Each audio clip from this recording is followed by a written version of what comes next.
नमस्कार दोस्तों, मेरे YouTube channel hashtag study master में आपका स्वागत है। दोस्तों सबसे पहले तो मैं बात करता हूँ उनहत्तर शिक्षक भर्ती, क्योंकि आपको ही पता है दो जगह के ऑर्डर आए हैं। क्योंकि एक लखनऊ का आया है और दूसरा इलाहाबाद का आया है। जैसे कि आप लोगों को पता है कि उनहत्तर शिक्षक भर्ती में इलाहाबाद हाईकोर्ट एवं लखनऊ खंडपीठ दोनों में मामला विचाराधीन था। एक जगह श्री राजेश चौहान जी की लखनऊ बेंच में था, एकल पीठ में, सिंगल बेंच में। तो दूसरी जगह श्री जो पड़िया जी हैं, इलाहाबाद एकल खंडपीठ के बेंच में था। दोनों जगह का मामला जो था वो था कट ऑफ निर्धारण की पहले की, जो मतलब जो विवाद इसी बात पे था, जो कट ऑफ लगाई गई है वो पहले क्यों नहीं लगाई है, बाद में किस वजह से लगी, इसी का विवाद था। देखिए, लखनऊ हाईकोर्ट का जो आदेश आया है, जिसमें उन्होंने पिछली भर्ती 69,68,500 तर्ज पर 40-45 कट ऑफ का आदेश दिया। दूसरी तरह इलाहाबाद हाईकोर्ट के न्यायाधीश श्री प्रकाश पड़िया जी द्वारा 7 जनवरी 2019 के शासनादेश को साइड करते हुए शून्य कट ऑफ पर भर्ती करने का आदेश दिया है।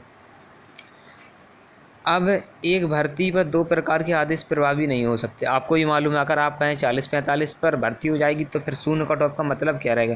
फिर इलाहाबाद हाईकोर्ट की जो ऑर्डर है उसकी अवहेलना हो जाएगी। सबसे बड़ी बात है, अगर शून्य पर होती है तो 40-45 की अवहेलना हो जाएगी, क्योंकि अब डबल बेंच में तो जाने वाला है।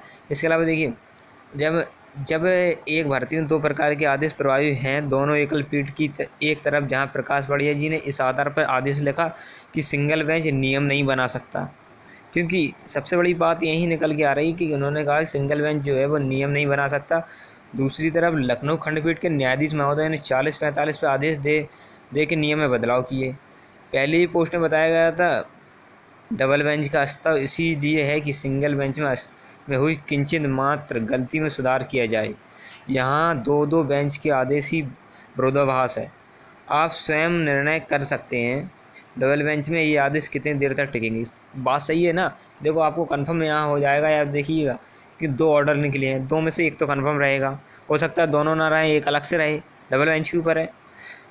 अब सबसे बड़ी बात यह है कि दूसरी तरह इलाहाबाद हाईकोर्ट के आदेश को और बीएड के मुद्दे लखनऊ हाईकोर्ट के जस्टिस सी मोइन अली के आदेश के अनुसार न्यायालय सिंगल बेंच के प्राधिकार कट ऑफ हेतु नहीं, उन्होंने उस दिन भी कहा था। तो दोनों लोग कह रहे हैं, क्योंकि बीएड का मामला भी आया था तो उन्होंने साफ साफ कहा था रूल ऑफ कंडक्टर हमारे अंतर्गत नहीं आता, ये डबल बेंच के अंतर्गत आता। वही बात है। अब सबसे बड़ी बात है, एक तो पहली बात ये है, कट ऑफ का निर्धारण सरकार समय समय पर भी करेगी बेसिक शिक्षा नियमावली के अनुसार। और अब सबसे बड़ी बात यही निकल के आ रही, क्योंकि मामला इस तरह की झगड़ा हुआ है। आपको भी मालूम, 72 जो वैकेंसी आई थी उसमें भी मामला यही मामला था, कट ऑफ वाला निर्णय, क्योंकि उसमें बदलाव, नियम चेंज कर दिए गए थे। क्योंकि फिर जब भर्ती अखिलेश यादव ने रद्द कर दी तो सुप्रीम कोर्ट ने कहा था कि जो जो पिछला शासनादेश है उसी आधार पर भर्ती कर, और उसी आधार भर्ती हुई थी, आपको भी मालूम है। तो दोस्तों मैं आपको बता दूं कि आप यहाँ से समझ सकते हैं, दोनों डबल बेंच में जाएंगे, इसलिए दोनों ऑर्डर जाएंगे। देखिएगा, जैसे मान के यहाँ चलिएगा, अगर 0 कट ऑफ रहती है तो 40-45 ख़त्म हो जाएगा, ये भी कंफर्म है। अगर 40-45 रहती है तो 0 ख़त्म हो जाएगा। और अगर जज ने और कुछ सोचा, जज अपनी तरफ से सोचेंगे, हो सकता है जज अपनी तरफ से सोचें और कुछ भी हो। तो दोस्तों इसमें कंफर्म है कि ऑर्डर जो डबल बेंच में जाएगा, अब वो कंफर्म 101% चेंज होगा। उसको चेंज होने से कोई रोक नहीं सकता, ये कंफर्म हो गया। और इसके अलावा बता दूं, जो 70,000 बची हुई सीटें थी 68,500 की, उसकी जिस काउंटर लगाने की डेट जो कल थी, पर सरकार की तरफ से जो वकील थे उन्होंने डेट ले ली और उनको 10 दिन का समय दे दिया गया। और अब जो अगली डेट लगी है 7 तारीख को लगी है, क्योंकि मैंने पहले ही कहा था ये मामला विचाराधीन है कोर्ट में। जब तक इसका मामला ख़त्म नहीं होता तब तक सीट इसकी ऐड किसी भी वैकेंसी में ऐड नहीं होगी, क्योंकि ये 68,500 मामला अलग है। हाँ, अब सबसे बड़ी बात यहाँ निकल के आ रही है, कोई देखो, क्योंकि आज 23 तारीख हो रही है, क्योंकि कल की बात है कि सरकार, सुनने में आ रहा है सरकार कल डबल बेंच जा रही है, पर मेरी तरफ से अभी तो कुछ भी 1% मैं श्योर नहीं हूँ। हकीकत ये है, क्योंकि सरकारी तरफ से कुछ भी व्यक्तिगत बयान कुछ भी नहीं आया है, और ना सरकार की तरफ से कुछ कहा गया है कि 24 तारीख को हम जाएंगे। सिर्फ सरकार की तरफ से अगर कोई मिलने जाता है तो सरकार की तरफ से बस आश्वासन दे दिया जाता है कि हम 60-65 के पक्ष में हैं और जल्द ही डबल बेंच में जाएंगे। अभी ये कंफर्म नहीं है कि सरकार जा रही है या नहीं जा रही है, ये भी तो सबसे बड़ी बात है। और इसके अलावा मैं आपको बता दूं कि अगर देखिए अगर भर्ती अगर सरकार को करनी है तो भर्ती 40-45 पर भी हो सकती है, ज़रूरी नहीं है। देखिएगा किस तरह से हो सकती है, मैं आपको बता दूं। अगर सुपर टेट 40-45 ये कट ऑफ नहीं है, इसे पासिंग मार्क बोलते हैं, इतना ध्यान रखना।